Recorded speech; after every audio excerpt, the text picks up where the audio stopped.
China is making efforts to tackle noise pollution by building its database of both man-made and natural ambient sounds in urban areas.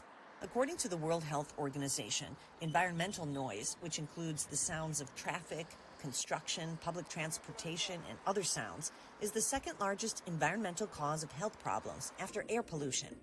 To better measure which sounds are the loudest and what is creating them, the China National Environmental Monitoring Center launched a program this year to build a database for sounds.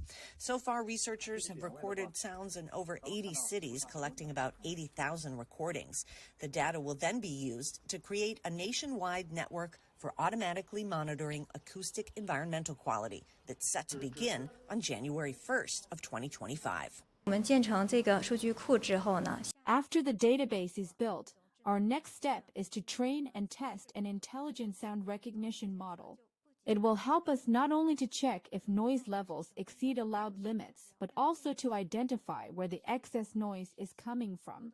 For example, construction noise is temporary and highly variable, so it requires specific management, especially during nighttime.